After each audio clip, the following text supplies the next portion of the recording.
के बारे में। गाय भैंस में गाभिन ना ठहरने के पीछे अलग अलग कारण हो सकते हैं, जैसा कि गाय भैंस का कम हीट में होना, गाय भैंस का ज़्यादा गर्मी में होना, ओवर हीट में होना, गाय भैंस के अंदर किसी तरह का इन्फेक्शन, बच्चादानी में पस, मवाद, सोजन या फिर गांठ, रसोली तक की समस्या हो जाने के कारण भी गाय भैंस बार बार रिपीट कर जाती है और अच्छे से गर्भधारण कंसीव नहीं कर पाती है। गाय भैंस का सही से गर्भधारण या मीटिंग ना करवाना, यानी कि हमें इस जानकारी का ना होना कि हमें गाय भैंस को किस समय एआई करवाना चाहिए, गाभिन करवाना चाहिए। तो ऐसे केस में भी जो होता है, पशु बार बार रिपीट करने लग जाता है। गाभिन हो जाने के बाद दोबारा से हीट में आना, ऐसा भी कुछ गाय भैंस में समस्या पाई गई है। तो गाय भैंस में कम हीट होने की समस्या, प्रॉपर हीट में ना होना के लिए आपको चाहिए कि आप पशु को कोशिश करें कि वह अच्छे से हीट में आए।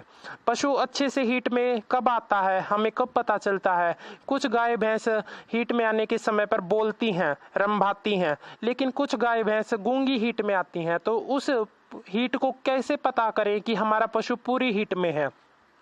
यदि पशु लंबे लंबे चिकने चिकने और पानी जैसा तरल पदार्थ या फिर लंबे लंबे रेशे से, तार से अपने योनि मार्ग से डालता है, तो ऐसे केस में पशु पूरी हीट में होता है। गाय भैंस को हीट में आने के 10 घंटे 12 घंटे बाद ही एआई या फिर गाभिन करवाना चाहिए। यदि गाय भैंस सुबह के समय बोलती है तो उसको शाम के समय गाभिन करवाएं, और शाम के समय बोलती है तो सुबह के समय गाभिन करवाएं।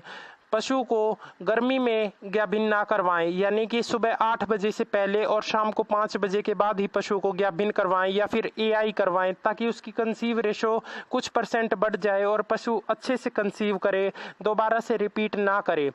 गाय में जो मध्यकाल का समय होता है, हीट का जो टाइम पीरियड होता है, वो थोड़ा सा लंबा होता है। यदि भैंस की हम बात करें तो भैंस 12 घंटे के लिए हीट में आती है और गाय 24 घंटे के लिए हीट में आती है। भैंस ज्यादातर रात के समय हीट में आती है और गाय ज्यादातर दिन के समय हीट में आती है। तो ऐसे केस में आप पशु की सावधानी रखें और जब भी वह प्रॉपर हीट में आपको नजर आए तो उसको मीटिंग या एआई जरूर करवाएं। गाय भैंस में ओवर हीट होने की समस्या, कुछ गाय भैंसों में बच्चादानी में अधिक गर्मी होने के कारण बार बार हीट में आती हैं या फिर ज्यादा हीट शो करती हैं, जिसके कारण पशु का गर्भ भी नहीं ठहरता है। तो ऐसे केस में आप पशु को 4 से 5 दिन तक, 10 दिन तक भी आप पशु को नीम के पत्ते खिला सकते हैं। नीम के पत्तों की मात्रा 200 से 250 ग्राम हो सकती है। गाभिन करवाने से 1 घंटा पहले आप पशु को 100 से 150 ग्राम नीम का तेल पिला सकते हैं, जिससे काफी अच्छा कॉपर, तांबा पशु के शरीर में चला जाता है और बच्चेदानी को मजबूती प्रदान होती है, जिससे गाय भैंस अच्छे से कंसीव करती है। यदि गाभिन करवाने के 1 घंटे अंदर आप पशु को, गाय को भैंस का और भैंस को गाय का देसी घी या फिर उसका टिंडी घी खिला देते हैं, तो उससे भी पशु काफी अच्छे से कंसीव कर जाता है और उसका गर्भ जो है ठहर जाता है। या फिर गोंद का तीरा भी आप 200 ग्राम गोंद का तीरा 12 घंटे के लिए 2 लीटर पानी में भिगो करके अपने पशु को गाभिन करवाने के तुरंत बाद यदि खिला देते हैं, एआई करवाने के तुरंत बाद खिला देते हैं, तो काफ़ी अच्छे रिजल्ट इसके देखने को मिलते हैं। 95% तक पशु इससे कंसीव कर जाता है।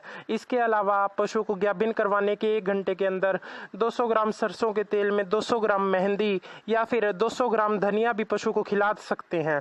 तो इससे भी काफ़ी अच्छे रिजल्ट है और पशु एआई कंसीव कर जाता है। और यदि आप उसको मीटिंग करवाते हैं तो भी वह अच्छे से गर्भधारण कर जाता है। इसके अलावा यदि हम बात करें तो गाय भैंस को सही से गर्भधारण ना करवाना, हमें गाय भैंस को अच्छे से गर्भधारण एआई करवाना चाहिए। यदि हम किसी एआई वर्कर से गाय भैंस का गर्भधारण करवाते हैं तो उस वर्कर से हमें यह अच्छी तरीके से तसल्ली कर लेनी चाहिए और उस वर्कर को यह अच्छे से जानकारी होनी चाहिए कि हमारी गाय भैंस प्रॉपर हीट में है या फिर नहीं, उसके अंदर किसी तरह की कोई कमी या इन्फेक्शन तो नहीं है। यदि गाय भैंस की बच्चादानी में पस, मवाद, सोजन इन्फेक्शन है तो आप उसका अच्छे से इलाज अपने हाथों से कर सकते हैं। 10 दिन तक यदि आप पशु को रिपीट कर जाने के बाद प्रतिदिन 100 से 150 ग्राम एलोवेरा गोंद का एलोवेरा, ग्वारपाठा जिसको बोलते हैं, घृत कुमारी जिसको बोलते हैं, यदि 100 से 150 ग्राम आप उसका गुद्दा पशु को खिलाते हैं तो उसकी बच्चेदानी का इन्फेक्शन पूरी तरीके से ठीक हो जाता है।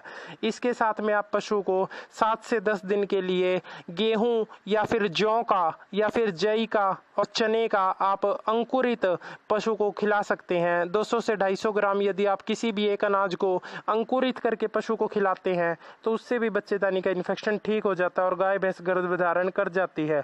कुछ गाय भैंस एक बार गर्भधारण करने के बाद दोबारा से 3-4 दिन के बाद कुछ चिकना सा पदार्थ डाल देती हैं, सीमन को वापस डाल देती है। तो ऐसे केस में आप सावधानी रखें कि आपका पशु कहीं दोबारा से रिपीट ना कर जाए, और यदि वह दोबारा से रिपीट करता है तो उसको अच्छे से फिर गर्भधारण करवा कर के ले आएं, क्योंकि ऐसे केस में पशुपालकों के सवाल रहता है कि उनके पशु गर्भ से खाली निकल जाते हैं क्योंकि वो समय से पशु का ध्यान नहीं रखते हैं। तो धन्यवाद दोस्तों, वीडियो को ज़्यादा से ज़्यादा शेयर करें ताकि सभी किसान पशुपालक भाइयों को मदद